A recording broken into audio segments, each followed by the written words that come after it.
Good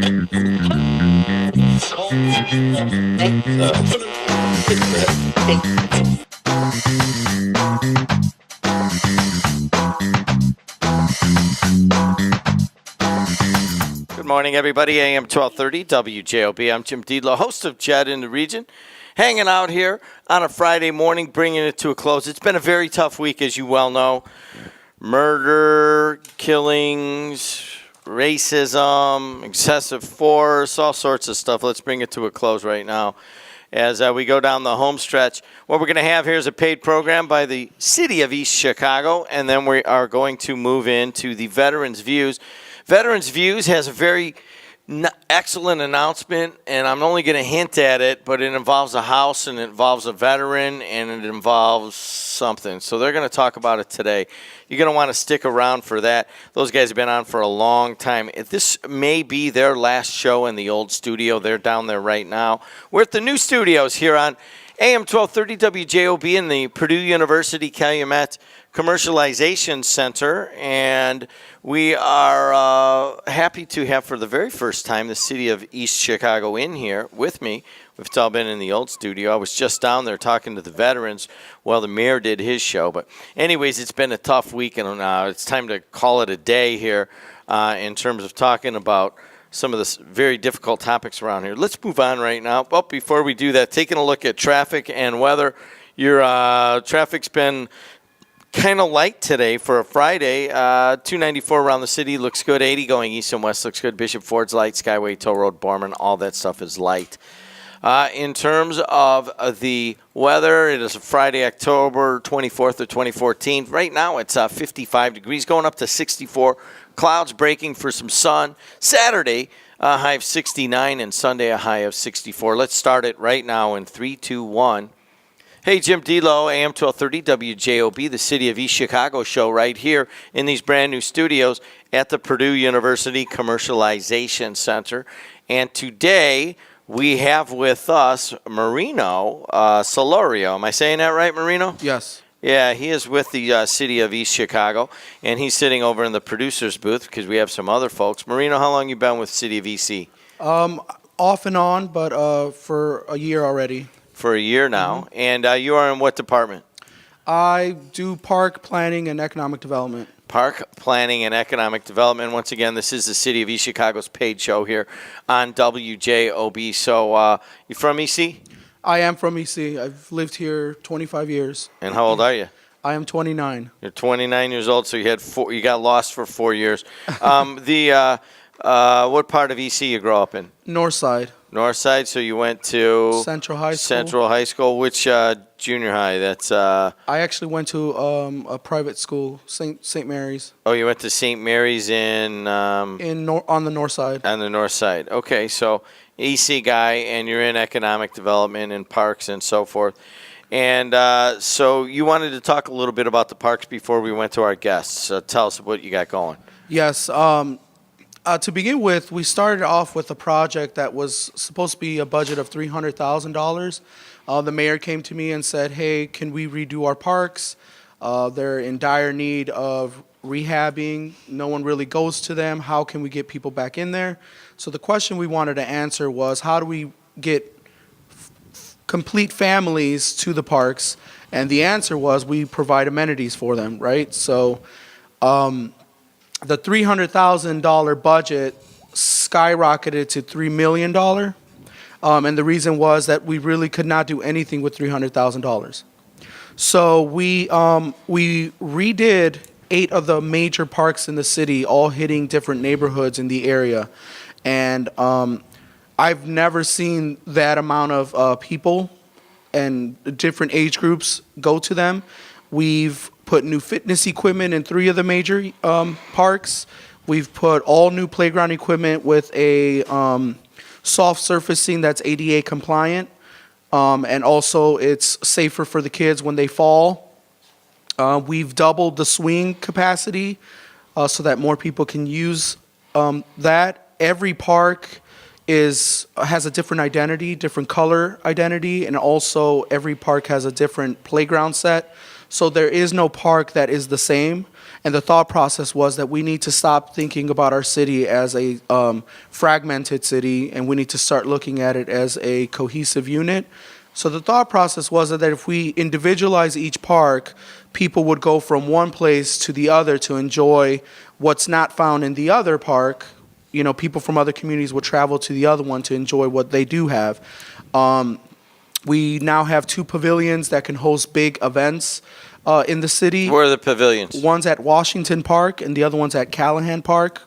Callahan Park is? Callahan is close to the new development by Broadway. And it's in the harbor. Yes, it's in the harbor. So Washington Park is what, Prairie, by the hospital there, right? It's by the hospital, correct. And then you've got to the little bit to the north, you've got Callahan Park. I don't know Callahan Park, but it's a fairly new updated park, small, but it's very centralized with all the redevelopment that they're doing in the harbor. So it's going to become a very important park to host events, as I stated. So again, this $3 million project also includes art pieces that are sculptures that I was given the opportunity to design myself. So these sculptures represent the heritage of East Chicago, and what we're trying to do and accomplish here is through our park system, we're going to highlight the heritage of East Chicago through sculptures. So each park, major park, will have a sculpture that represents and it's indicative of a certain time frame. And it would start from Marktown on through Indianapolis Boulevard parks and go around to the harbor and up to the lakefront. So by the time people get to the lakefront, it would be what is representing the city of East Chicago now and the future. When they started Marktown, it's what was and what still many people consider is. So it's a very, very different way to promote something that many people kind of reject. And we are an industrialized city, and we will remain that for, I would say, a very long time. And this project that Ball State's working on right now is very important because it's going to, it's a study that's going to provide the opportunity for the city and its residents to take back areas that once were used through heavy industry and can now, they're going to be cleaning up the river, the Grand Calumet River and the Indiana Harbor Shipping Canal. And it's going to provide the opportunity for the residents to take this back through passive and active recreation and economic development.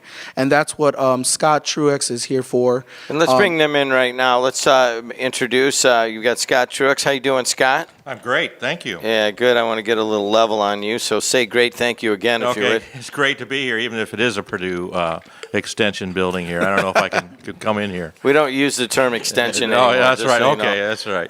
It's Purdue Calumet Commercialization Center. That word extension hasn't been around here in a while because that assumes that there's somebody else that's much bigger and better, and that we don't necessarily feel like that around here. But anyway, Scott Truex, you're with who? I'm with Ball State University. And what do you do there? At the College of Architecture and Planning, associate professor in urban planning, and am part of what's called community-based projects, our community outreach, our extension program at Ball State, our outreach and service program that we've been doing for about 40 years. And to your right is? This is Haley. Haley's an undergrad student, and I'll let her introduce herself. Hi, I'm a fourth-year undergrad student studying urban planning. Scott is my professor. Okay, Haley, what's your last name? James. Haley James. Wow, what a great name. Sounds like a country singer's I'd say, name. do you sing at all or no? No, I don't sing. Haley, where are you from? I'm actually from the Louisville, Kentucky area, New Albany, Indiana. New Albany? Yeah. I mean, we know where that is, up here in northwest Indiana. If you said anything about Kentucky, we would have no idea. But so you're down on the river where you're from. And so you study with Scott here. Did you have any involvement in the East Chicago program, or are you just looking at it or trying to learn, or what's going on? We're here as a studio. We're helping with the project. We talked to some community members yesterday. We're just kind of learning about East Chicago and what we can do for them as a studio and for this project. So Scott, let's talk. What's your role here with East Chicago? Well, we came up here with actually 29 students. There's two what we call our studios. Another professor, Professor John Motloch from the Landscape Architecture Department, is part of that, leading a team of graduate students. And then I've got a team of mixed undergraduate and graduate students. And we came up, we're invited up. Marino, of course, being a former student, that 4 years that he escaped was down at beautiful Muncie, Indiana, and another industrial city. Oh, so you knew him from when you were a student? Correct. Yeah. Down in that beautiful metropolis of Muncie, Indiana. Muncie, Indiana. Yes, sir. That's right. And so I came up a couple months ago and began to talk and see if we could leverage some of the student ideas and use our studio, our classroom activity on a project like this. So we determined we could, so we came up yesterday. So the students actually just got started on this project.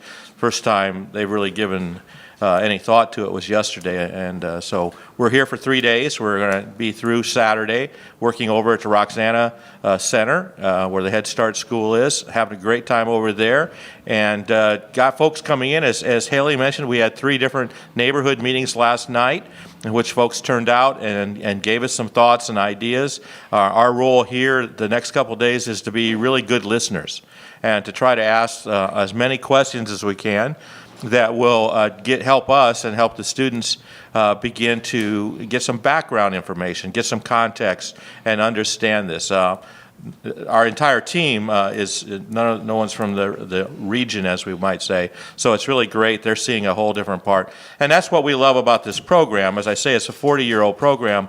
The student experiential learning is such a critical part of our curriculum. We really think it's really valuable for the students to get out and meet real people. Professors aren't real people, we know that. So they need to get out in the community and meet the real people, radio guys and all the important folks in the community, mayors, that same kind of level, and so that we can begin to get an idea of what's going on in the community. We're talking to Scott Truex. He is a associate professor of urban planning at Ball State. We also have Marino Solorio out of East Chicago, Department of Economic Development and Parks and so forth.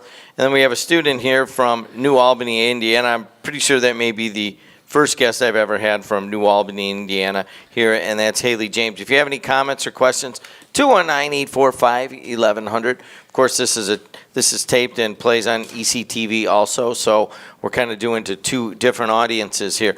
Marino, why do you have these folks in here? Well, the thought process was that the city for a long time has always, there's separate neighborhoods and has always looked at it as itself as a enclave of different nationalities and mixed groups and things like that. But we've also have thought about ourselves as those neighborhoods and not necessarily as the city of East Chicago. So when this opportunity, when we hear that the Roxana Marsh has been cleaned up, that the river is going to be cleaned up and the canal is going to be cleaned up, what used to be physical barriers that separated all these neighborhoods can now become that connector. And this is very important because, like I said, there really isn't a lot going on in East Chicago in terms of what to do. And maybe people feel that, they have to go to a Wicker Park in Hammond or they have to go to Chicago to enjoy active and passive recreation. But hopefully with this project, we will become a hub for people to come and enjoy bird watching, kayaking, boating, things of that matter. And hold on a second. Bird watching, kayaking, and boating, maybe off of the marina. Yeah, we already kind of think about that, but you're not like talking paddle boating, I mean, canoeing. Where in the Sam Hill would you paddle boat in East Chicago? The thought process is you'd go from Roxana all the way to Calumet and up to Northside. And hold on a second. So you're talking the Grand Calumet River? The Grand Calumet River and the Indiana Harbor Shipping Canal. All right. Well, I mean, I know there's people driving around here like myself that have worked in those areas. I got relatives that live on the canal, and I got to be straight with you. It's kind of, I guess if you use a similar thought process, 10, 15 years ago when they started putting these trails in along the Little Calumet River, there was actually people who confronted that idea or refused to believe that you could make it look like a recreational place. And quite frankly, it's changed the quality of my life. I use it every day. I'll be out there again today. So not only do you got to build this and get the idea, but I mean, at some point you got to kind of change people's thinking about the canal. I mean, about the Grand Calumet, and honestly, especially about the Indiana Harbor Ship Canal. I've walked in through there and so forth as a kid.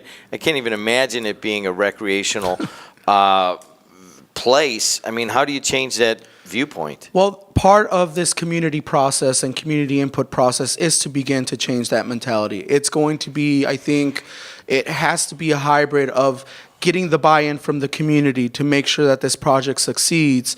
It's not just build it and they will come. And then, creating events or something that are market so that people know that these areas exist, right? So Roxana Marsh has been cleaned for about a year now, and it's a gem that really no one in that neighborhood Where is it? knows. It's right by Knights of Columbus and the South Shore train station. Is it behind the Knights? It's what would be north of the Knights of Columbus. Right between the north, like by the tracks then, right? Correct.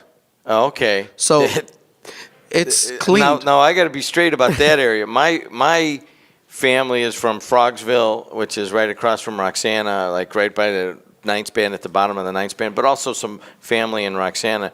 And I remember going as a child, and honestly, that was an area you weren't supposed to go in. Mm-hmm. Now it's in. Now what's over there now? Well, now they've completely cleaned out IDEM, the Indiana Department of Environmental Management, along with Nature Conservancy and other agencies, have cleaned up that marsh completely, and they've put native plants and species. They've been trying to get that back, the habitat back to what it was.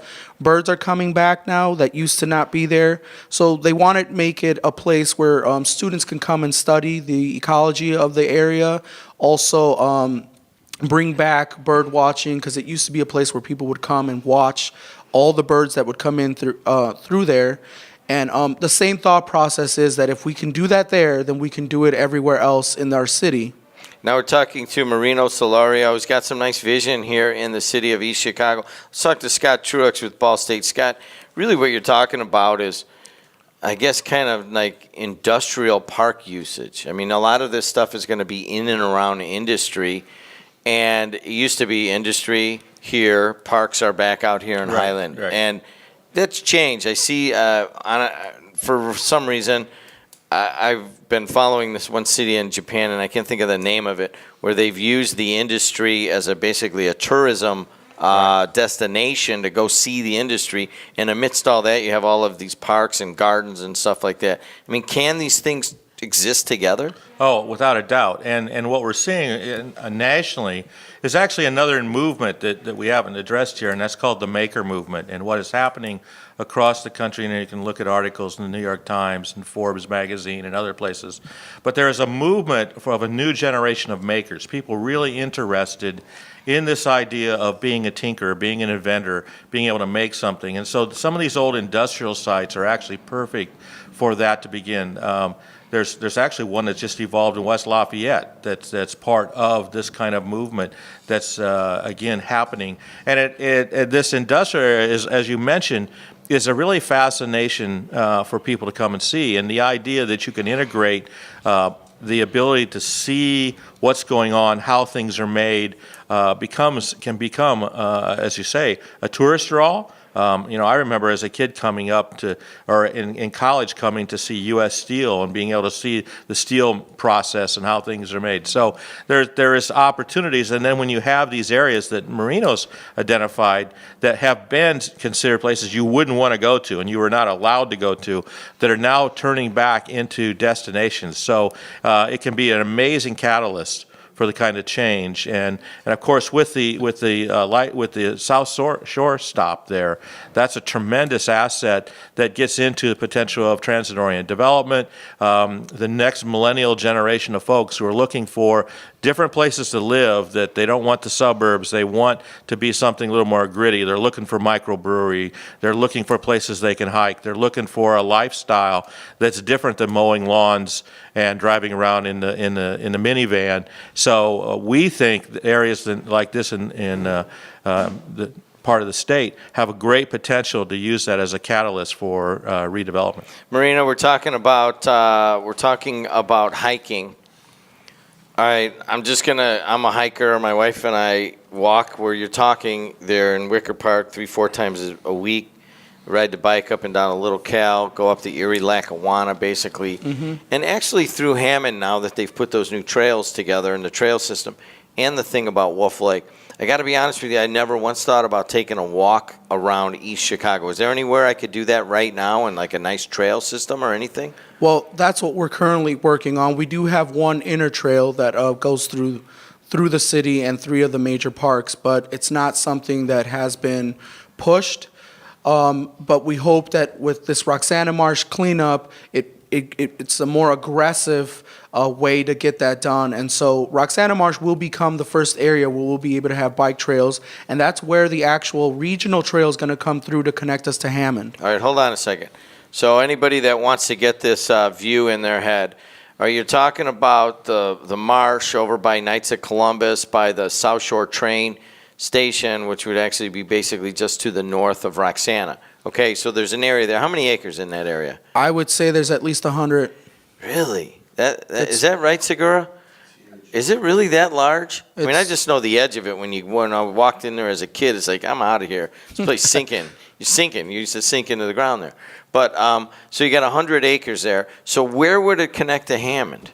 It actually would come out close to Kosciuszko Boulevard from the Hammond side on there, and then we're looking to put a bridge across the Roxana Marsh onto where Knights of Columbus Drive would be. So you'd be able to take the drive and then take that into Hammond, basically. Correct. Oh, that's And interesting. that would connect all the way to Kennedy, through the South Shore and onto Kennedy on the other side of Hammond, because Hammond's kind of a weird-looking shape. City? City, yeah. Yeah. No, not looking. I know what you're saying. It's a weird footprint. Right. And, well, that's interesting because, I sit here and try to do a lot of the stories about bike trails and trails, personally feeling that the bike trails that have come through Hammond and Highland, Griffith, Munster, even into Calumet Township, I think it's really added to the quality of life there. Right. And have not heard anything about the similar projects in East Chicago. Let's talk about these trails in general, Scott. I'm sure you've seen the trails through Hammond here, or Sure. at least familiar with them. Huge use on these things. If you were to get at some sort of trail system through East Chicago, what would be the thinking behind that, and what would it accomplish? Well, the fact that this area has an amazing trail system, and I think a lot of people aren't aware of the fact that you can get out. And we just did a project with Griffith about 3 years ago, and they're having a big bicycle festival, I think, coming up soon, because that trail that went through there wasn't utilized. Now they put a lot of energy into that, and they're seeing a huge number of users. So the idea that you could come out from Chicago and eventually ride into these areas, wouldn't it be great to come down from Chicago, have a microbrewery here somewhere that you could just hop off into, enjoy a nice sunny afternoon in these areas, take a walk up the canal. So the idea that these things can be plugged into that greater network brings all kinds of opportunity for East Chicago, and I think creates a great deal of pride for the local community to begin to show off that history. Mm-hmm. I think this idea of reversing this sort of perception that these areas are bad and they need to stay away and industry is negative and all that, there's a lot of fascinating things with that, and if we can put the right kind of sort of schemes together and give exposure to that, I think it can be, again, a very important part of the future of East Chicago. I agree entirely. I'm kind of surprised here, you folks watching in East Chicago. You know what? Sometimes I don't always know what's going on in EC, but what an excellent idea. I've always been intrigued by industrial tourism or industrial landscapes. I still believe the nicest walk or nicest drive, and quite frankly, it's where I asked my wife to marry me, is the road that connects Whiting and East Chicago. Standard Avenue comes in there, and it goes right in the middle of the, it's now BP refinery.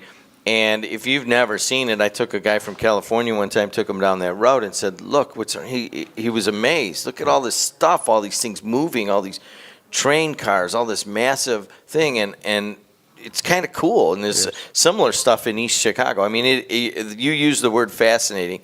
I agree entirely. So where's this going, Marino? Let's swing on over to Marino. I mean, what are 5-10 years from now? What do we want to see in East Chicago? Well, we're hoping that East Chicago will be a active and passive recreation hub and also an entertainment area where people could come enjoy a bike ride, can enjoy a walk, a run, bird watching, and can eat a donut, get a smoothie, coffee, do their shopping. So I know it's unheard of right now, but this is the vision, and the mayor has been very adamant to get this out there.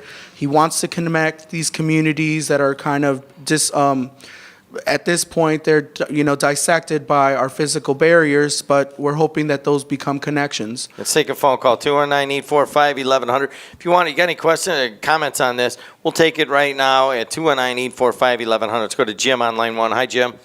Hey, Jed, how you doing? I just wanted to say a couple things. I can remember as a kid, Roxana Marsh being like a place where bird watchers were coming from across the United States. Yes. Because there were birds that weren't seen anywhere else. Some birds from Europe were coming in or something and actually nesting there. And there would be swans on it. It was just a beautiful place. And this was well before they cleaned it out. The other thing is, I think it's Marino was talking about the putting a bridge across the canal, it sounds like, so that you would connect the south side with the Roxana side. Correct. And there was a map that was given out back probably early 70s that showed exactly what he's talking about. They had a park system that ran along the Grand Calumet. It had bridges going across it. It had paths.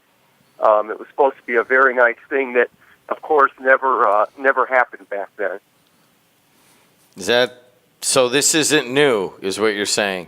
No, it's not new. No, I think it had always been a thought to do that, but the political will was never there. Well, think about it, Jim. I mean, I know who Jim is, the East Chicago roots and so forth. When you think of East Chicago, if I put out the word, said, give me the first 3 or 4 things you think of East Chicago, we're gonna get, before we get to 10 or 11 right now, before anybody starts saying recreation, correct? I mean, so at some point you got to change the perception there. Is that possible? I'll ask you. I think it's possible, but I'd have to tell you that growing up, East Chicago had a lot of recreation. Mm-hmm. I mean, you went. I can say we went fishing at George Park probably once or twice a week. The parks were full back then. There were things that people did there. I think that our ideas of recreation have changed, and that East Chicago hasn't changed with it, and that they have to catch up to that now. I think that, at least as a kid, I think East Chicago was a great place to grow up, and there was a lot for us to do.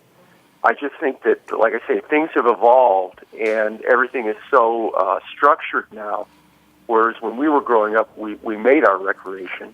All right, Jim, thanks for the call. We appreciate it. There's plenty in there. Thanks a lot. So there it is.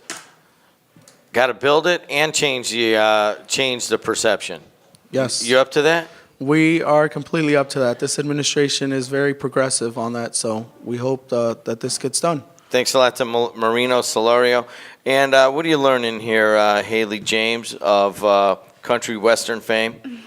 What are you learning? What have you seen so far? As far as the community, or you're up here to learn. Well, so what are you learning? So. I really like Ball State, and I enjoy having these opportunities.